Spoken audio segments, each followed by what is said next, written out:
esta nossa segunda conversa, desta feita com o Sr. Bispo Dom António Augusto Azevedo, a quem dou as boas-vindas também e agradeço do fundo do coração ter acedido tão amavelmente ao nosso pedido de conversa. Bom, Sr. Dom António Augusto Azevedo nasceu a 14 de junho de 1962 em São Pedro de Avioso, Maia. É um jovem, portanto. A sua ordenação sacerdotal teve lugar em 1986. 30 anos depois, em 2016, foi ordenado bispo. Depois, o Papa Francisco, em 2016, nomeou o Bispo Auxiliar do Porto, cargo que exerceu de 16 a 19, e em 19 nomeou o Bispo da Diocese de Vila Real, em maio de 2019, tendo a sua entrada solene sido cerca de um mês depois. Quanto à sua formação académica, tem uma licenciatura em Teologia pela Universidade Católica Portuguesa e o segundo grau canónico em Filosofia pela Pontifícia Universidade Gregoriana em Roma. Quanto aos seus cargos, funções eclesiásticas, são riquíssimos e bastante vastos. Eu chamo a atenção apenas para alguns. Foi vigário paroquial em Santo Tirso, capelão militar na Força Aérea, pároco em Vilar do Paraíso, Gaia, professor de Filosofia, Teologia na Universidade Católica Portuguesa e prefeito do Seminário Maior do Porto. Um percurso, portanto, bastante carismático. Quanto ao seu lema episcopal, é esse belo versículo do Salmo 89, cantarei eternamente as misericórdias do Senhor. Belo lema, quanto a mim. E agora, algumas perguntas. Sr. Dom António, a primeira pergunta que lhe faço, depois desta pequena introdução, é como é que se define o Senhor? Bom, é um pouco difícil de definirmos a nós próprios. De certo modo, é mais normal e que sejam os outros a falarem de nós, no sentido de nos definirem, porque os outros conhecem melhor, porventura, as nossas qualidades, as nossas características. Porventura, podemos estar mais sensíveis para algumas do que para outras, mas buscando uma definição assim com palavras simples, ou melhor, palavras que eu valorizo e que tento cumprir. Bom, acho que sou uma pessoa normal, no sentido de ser uma pessoa comum, cristão, com certeza, e português também, isto é, a minha cultura é essa, não é? E batizado, portanto, cristão batizado, como bispo, neste momento com a missão de bispo, mas nesse sentido de ser uma pessoa muito comum e muito normal. De que forma é que Jesus lhe dirigiu o seu chamamento à vocação?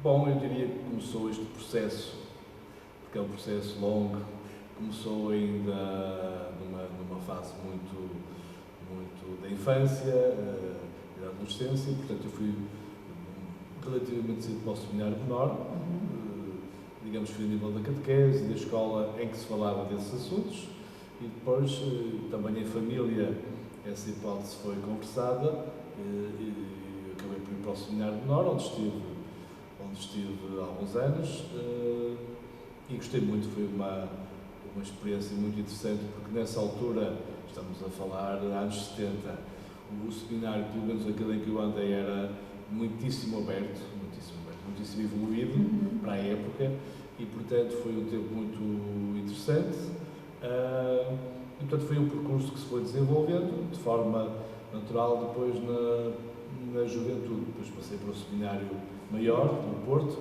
onde curiosamente era o único aluno, portanto o meu curso se traiu sozinho, mas foi muito bom porque convivi com gerações mais velhas e portanto isso também me deu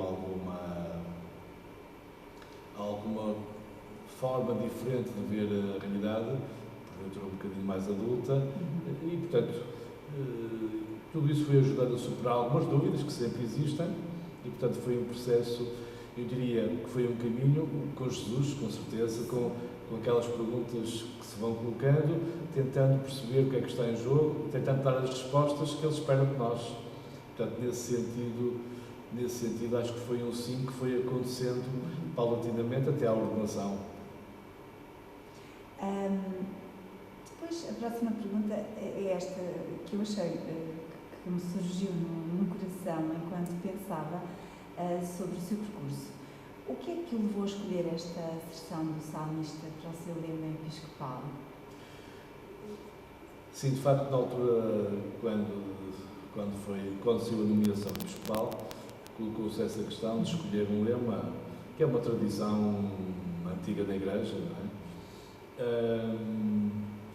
Isso obriga a pessoa a uma certa reflexão, e a escolha acabou por ser relativamente simples, porque estávamos no ano de 2016, ano da Misericórdia, um tema muito caro ao Papa Francisco, e que aliás também já vinha um pouco do Papa Bento XVI, e portanto foi uma escolha desse sentido fácil, ou seja, a questão da misericórdia e a questão de encarar a missão do Bispo como este cantar, e a própria palavra cantar, isto é, tudo que ela significa de alegria, de entusiasmo, de encanto pela missão. Portanto, a palavra cantar tem muito esse sentido. Portanto, a proclamação é um bocadinho mais sublinhado no canto. O canto é uma forma nobre de proclamação, e depois a própria expressão misericórdia, portanto, como uma das marcas fundamentais do Evangelho. E, portanto, com que eu naturalmente me identificava. Portanto, foi uma escolha fácil, nesse ano de 2016, esse lema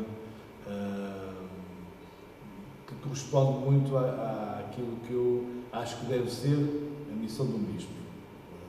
Anúncio, evangelização, mas o anúncio alegre, daí o cantar, o eternamente, no sentido de que não é um trabalho, não é uma missão situada, é uma missão continuada, que já vem antes de nós e que outros depois de nós, se Deus quiser, continuarão, e depois o tema, o conteúdo específico dessa evangelização, que é, no fundo, o anúncio de um Deus de misericórdia, um Deus de amor, um Deus de bondade.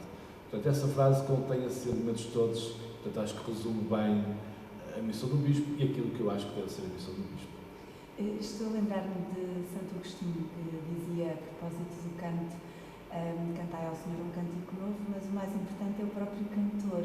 Portanto, dá ao Senhor Bispo essa responsabilidade, não é? Essa missão para com os outros. Agora, de acordo com a sua experiência e vivência tão rica no seu caminho de santidade, não é? Que conselhos espirituais daria neste momento aos seus diocesanos enquanto corpo místico de Cristo? Bom, de facto é esse também o dever do Bispo, de conduzir, acompanhar o povo de Deus, e de facto hoje devemos acentuar muito essa dimensão espiritual, isto é, não reduzir o cristianismo apenas às suas práticas tradicionais exteriores, rituais, mas de certo modo incentivar uma vivência mais interior também da própria fé. Nesse sentido, os conselhos que eu diria é exatamente que cada um, na sua condição, mais jovem, mais adulto, mais idoso, casado ou solteiro, enfim, cada um na sua própria circunstância e também na sua própria comunidade, incentivar um pouco mais o espírito de oração, portanto, e do silêncio. E no nosso caso, desta diocese, que tem uma grande incidência, digamos assim, do mundo, de um espaço muito bonito, um espaço onde a natureza, digamos assim, tem uma expressão muito bela, também um sentido contemplativo, que o homem do campo tem muito, quer dizer, uma forma de viver a fé muito associada à vida, aos ritmos de vida, que de facto a nossa cultura tradicional e muito rural tem e que é importante não perder. E à medida que se avança para ritmos mais urbanos, importa incentivar, portanto, esta ligação à natureza, este sentido contemplativo é também muito importante. Portanto, eu diria, para uma espiritualidade mais mais profunda, mais fecunda, mais enraizada. Eu acho que esses elementos são importantes no sentido de oração, mas uma oração muito ligada ao silêncio, à contemplação. Eu acho que mesmo para as gerações mais jovens vai ser muito importante. Sempre, naturalmente, não é próprio do cristão, não é? A ligação, quando se fala de espiritualidade, fala sempre do Espírito Santo. A espiritualidade cristã tem sempre essa marca, isto é, deixar Deus agir em nós pelo seu Espírito. E, portanto, este sentido de abertura, de disponibilidade para aquilo que Deus nos diz, para aquilo que Deus nos pede, e, por outro lado, sempre a referência à Palavra de Deus. Portanto, se a família, a pessoa quer crescer, dar passos na sua fé, se a comunidade quer também enraizar-se mais numa vida cristã mais sólida, naturalmente que esses dois elementos, Espírito Santo, com os serviços que Ele suscita, os carismas que dá, os dons que concede, e também a Palavra de Deus como orientação, como farol dos nossos caminhos, esses dois elementos são também muito básicos para quem quer crescer como cristão.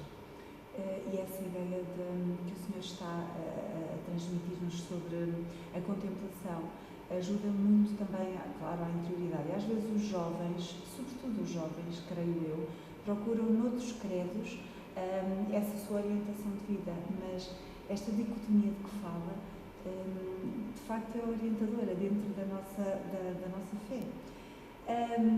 Todos nos lembramos do momento da sua entrada solene, todos os que estivemos presentes, 30 de junho de 2019. O que é que o Sr. D. António sentiu ao receber da mão do Sr. D. Amante o báculo, naquele momento?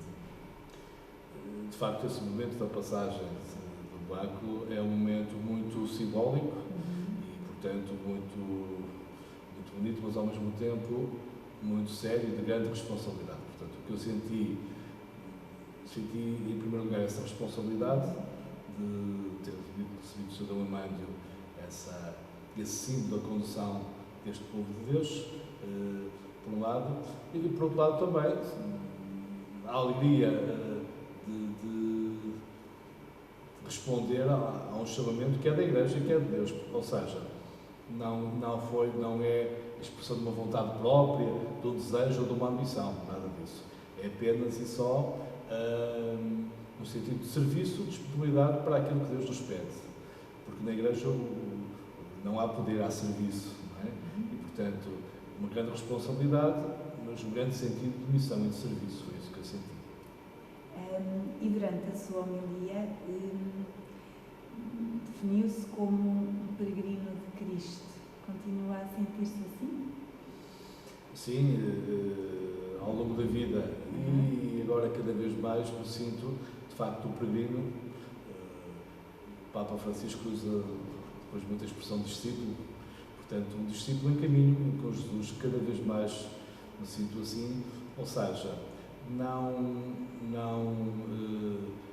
muitas vezes descansando, nós podemos correr o risco de nos acomodarmos a um lugar ou uma função.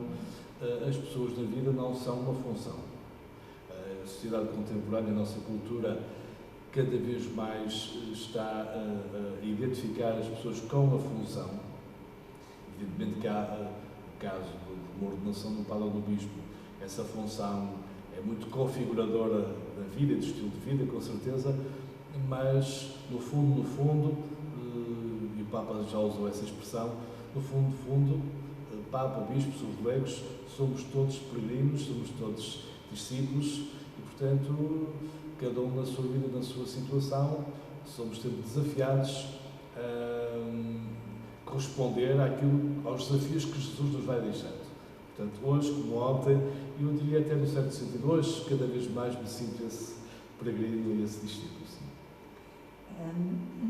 Quando chegou à Diocese de Vila Real e passado aquele período inicial de diagnose, enfim, de observação direta daquilo que tinha em mãos, quais foram os temas que mais o preocuparam? Bom, naturalmente, quando se chega a uma diocese, a primeira necessidade é exatamente conhecer as pessoas, um pouco a geografia humana, a geografia física, embora eu já conhecesse uma outra pessoa, mas neste caso, conhecer o clero, conhecer os leigos, conhecer a diversidade das comunidades, das muitas comunidades, e, portanto, essa é a primeira preocupação. E essa preocupação, naturalmente, nos leva a identificar algumas necessidades. Há uma questão de fundo, que é de toda a Igreja, que é deste país e da Diocese, que é o que diz respeito à questão das vocações, isto é, estamos num contexto em que o número de novas ordenações é muito limitado e, portanto, nunca será a um nível de reposição daqueles que vão falecendo ou vão ficando impedidos por doença ou pela idade de cumprirem certas tarefas. E, portanto, essa é uma preocupação, digamos assim, um repensar da questão das vocações e dos ministérios. Naturalmente que isso obrigará a uma atualização do papel do padre, não é? O que é que hoje deve ser a questão do padre. Em segundo lugar, também, essa questão das vocações em geral obriga, naturalmente, a dar um passo no que diz respeito à abertura a outras vocações, nomeadamente dos leigos. E, portanto, é fundamental que os leigos assumam, como também o Papa Francisco tem insistido, assumam vários ministérios que lhes dizem respeito. E também outros ministérios ordenados, como é o caso dos diáconos. Portanto, há aqui um espaço, não só para a questão das vocações sacerdotais, por um lado, mas também de abertura e valorização de outras vocações, por um lado. Por outro lado, também outras preocupações são uma questão mais geral e de fundo, difícil, que é a questão do envelhecimento da população, da desertificação, da redução de algumas comunidades. É um processo que tem vindo a acentuar-se e que ainda não se vê sinais de inversão e, portanto, temos algumas comunidades muito depauperadas, isto é, com muito pouca gente. Portanto, essa é uma preocupação. Que configuração, que assistência dar a estas comunidades. Portanto, a questão sociológica, se quisermos, é uma questão importante e associada a uma outra, que é a questão da revitalização dos meios urbanos, de cidades e vilas aos quais temos de prestar mais atenção. Uma outra preocupação é a que diz respeito que é também toda a Igreja, aliás, que diz respeito também a um conjunto de instituições, área social e outras, sobretudo na área social, evidentemente, instituições que,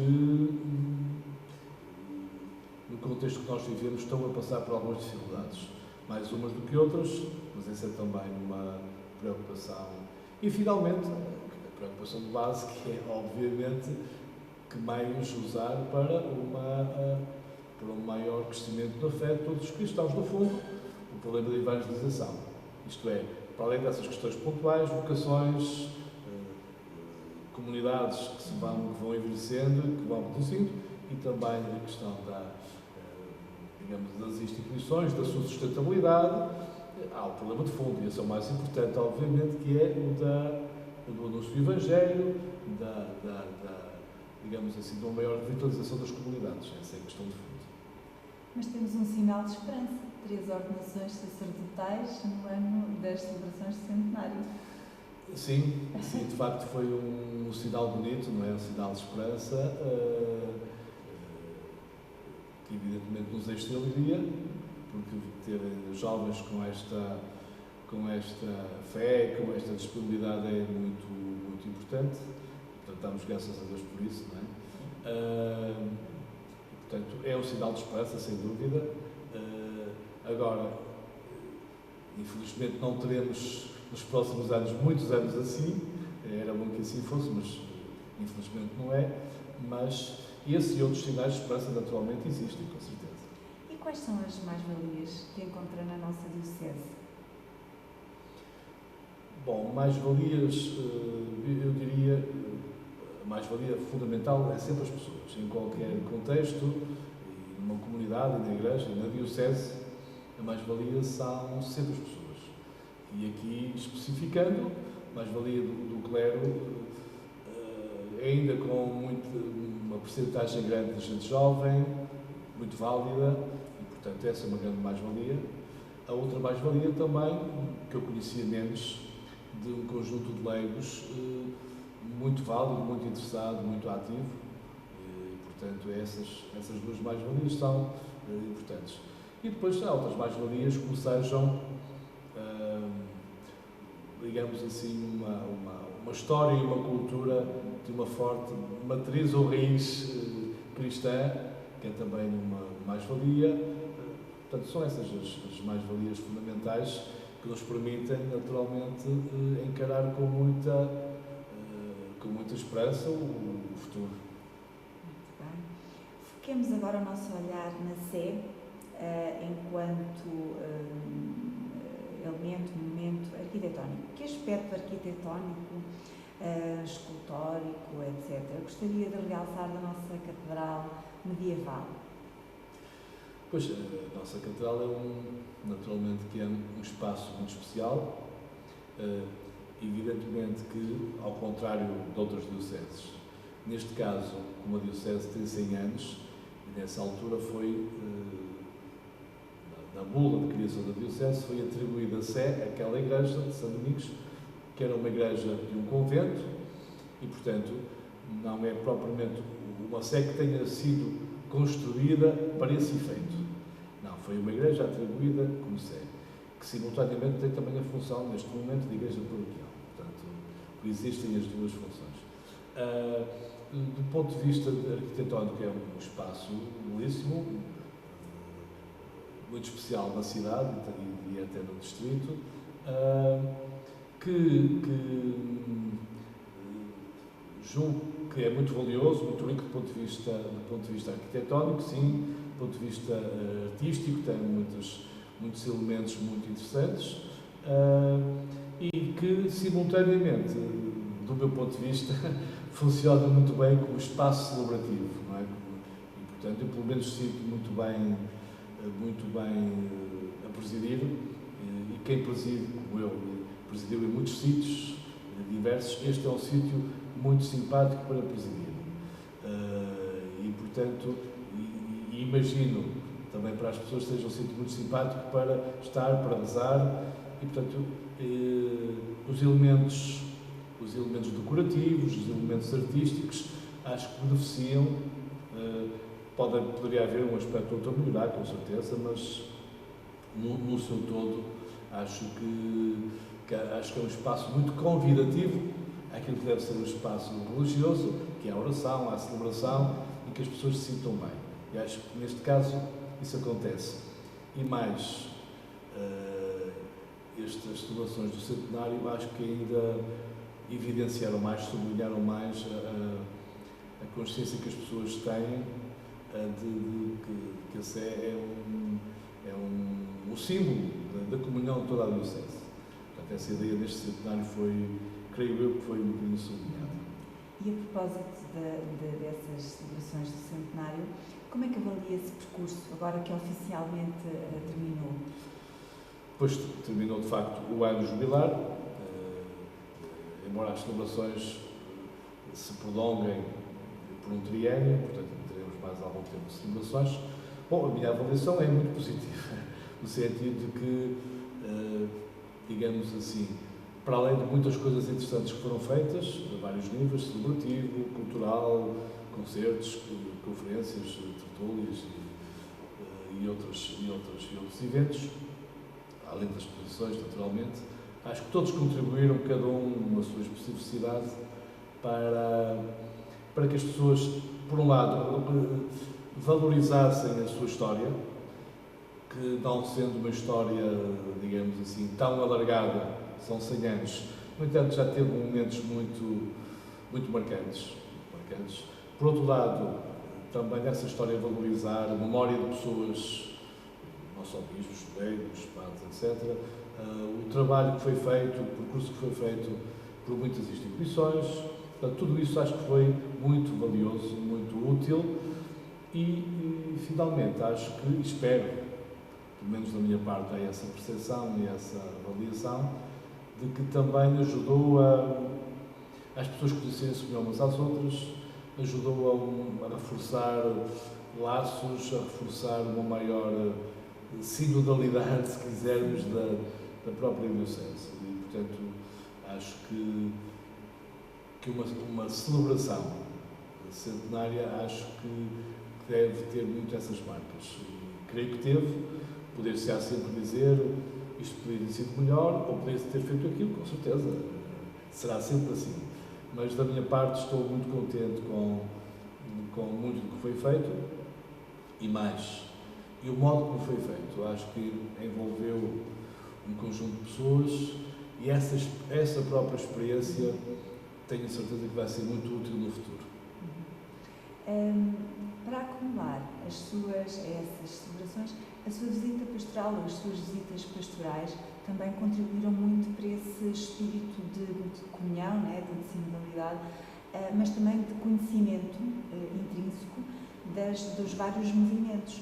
Como avalia o seu percurso deste ponto de vista? Pois, as visitas pastorais são sempre em primeiro lugar, algo que eu gosto muito. Em segundo lugar, algo que digamos assim, corresponde a uma recomendação muito importante para o Ministério do Bispo. Já basta recordar o exemplo de São Bartolomeu dos Mártires, não é? Que foi bispo desta região, bispo de Braga, portanto, desta região, no século XVI, e São Bartolomeu estava permanentemente em visita. Porque, no fundo, é isso que se espera também de um pastor, não é? Que esteja no meio do seu povo, que vá acompanhando a vida das comunidades. Repito, eu gosto muito das visitas, já o fazia antes de estar nesta diocese e julgo que aqui tem sido uma experiência muito rica para mim e espero também para as comunidades. Foi um bocadinho prejudicada, digamos assim, com o interregno da pandemia, que cortou um bocadinho a dinâmica prevista, mas foram agora retomadas. Começamos na zona, até por razões, diríamos assim, históricas, neste arciprestado do centro, serão depois continuadas nos restantes arciprestados, e, portanto, tem sido um momento de encontro muito interessante com as paróquias.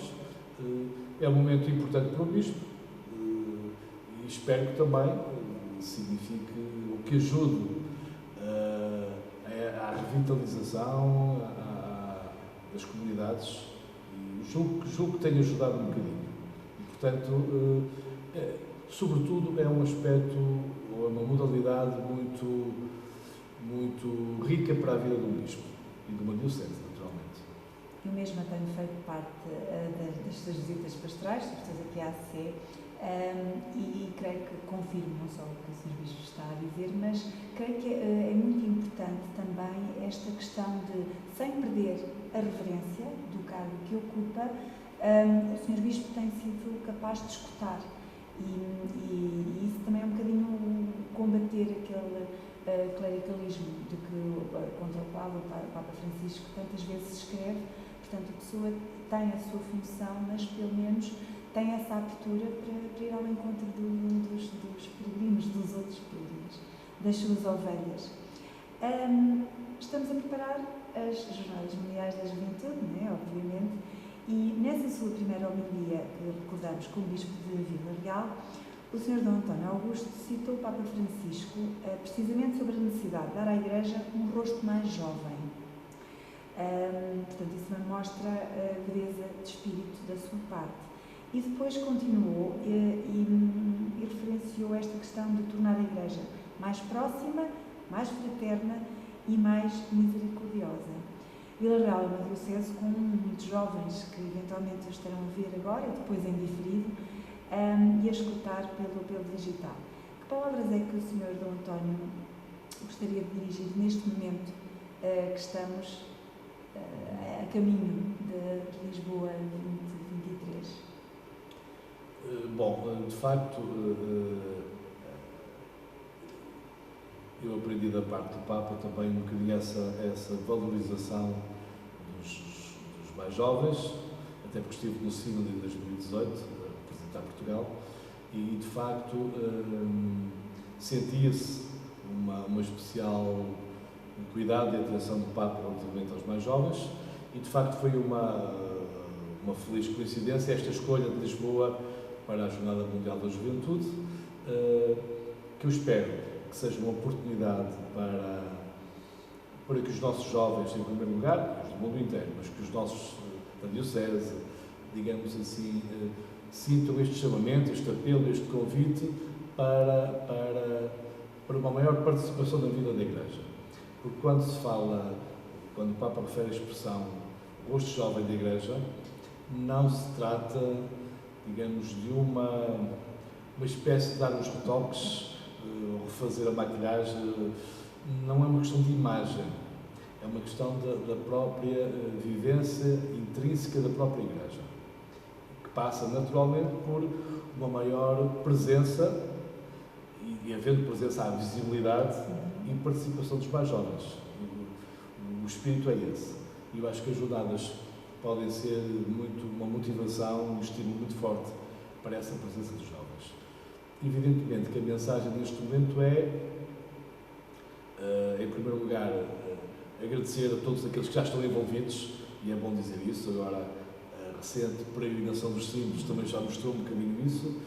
Muitos jovens já estão envolvidos. Aos outros, renovar o convite para que estejam presentes, para que venham, contamos com eles. Eu julgo que este caminho está a ser feito, não é? Também com o apoio do clero, do Secretariado da Juventude, etc.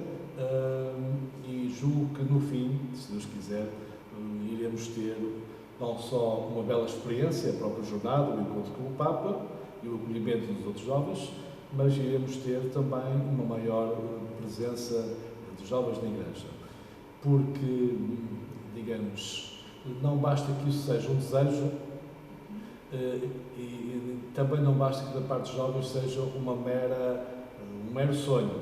Eu acho que agora o nosso desejo é que eles venham, e o sonho que eles têm de vir e de estar numa igreja com o rosto mais jovem, que agora se concretiza um pouco mais. Claro que nós, numa outra zona, numa outra comunidade, não temos tantos jovens como isso. Sendo menos ou mais, todos são importantes. E eu tenho reparado nas visitas e muitos crismas que faço, todos os domingos praticamente, que há jovens, falo da nossa diocese, e certamente do país, mas no nosso caso concreto, há jovens com imenso valor. Imenso valor. E gente também com um fundo de fé já muito interessante, ou então com um desejo e uma vontade de descobrir e de caminhar também muito interessante.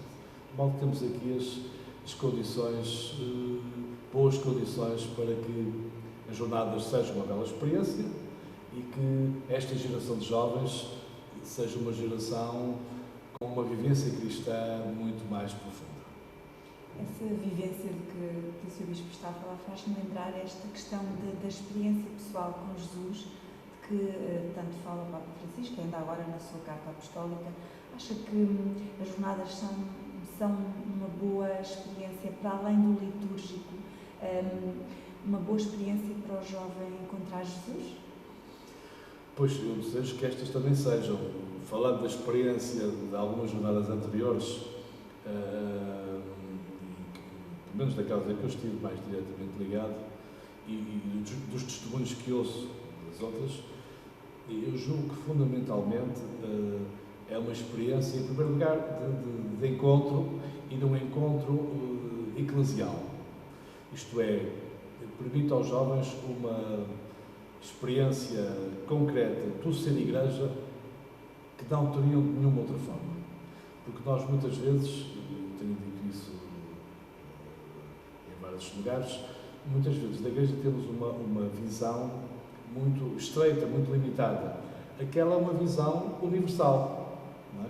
Então, quando dizemos que somos a Igreja Católica, é mesmo universal. Portanto, ter ali jovens de todo o mundo é uma experiência única. Por outro lado, a experiência de uma igreja ser universal, digamos assim, também vive a alegria da fé. Portanto, os jovens experimentam ali o que é a vivência de uma fé no bom sentido normal, isto é, não é sinal de confuso, não. Ajuda a ultrapassar alguns receios, alguns medos, que é natural que alguns jovens tenham, não é? Noutros espaços, ali não, sentem a alegria da fé, a espontaneidade da fé, a simplicidade da fé, a partilha da fé e, portanto, e também, nesse sentido, uma celebração muito mais festiva da fé, que também muitas vezes falta.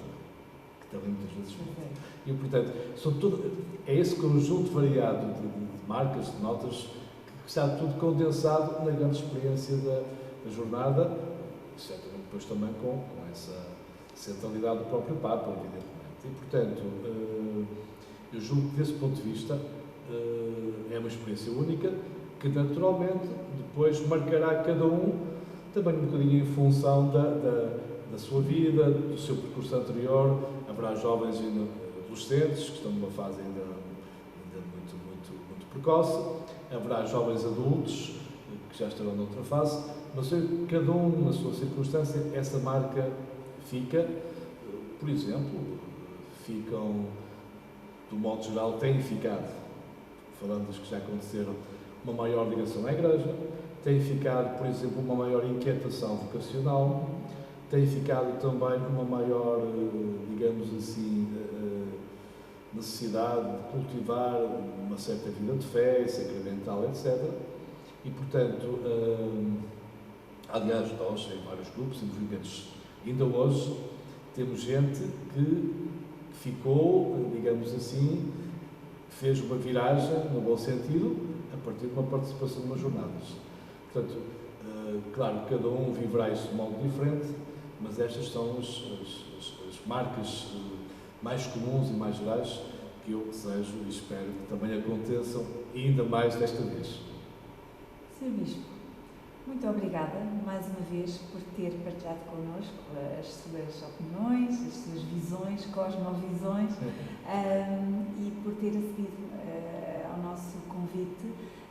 Espero que possamos conversar desta forma, de outra forma, em breve, e agradeço imenso a sua abertura, porque enquanto ovelha do seu rebanho, sinto-me sempre muito acolhida. Creio que este sentimento é comum a tantos e tantos que têm a graça de o ter como bispo da nossa diocese.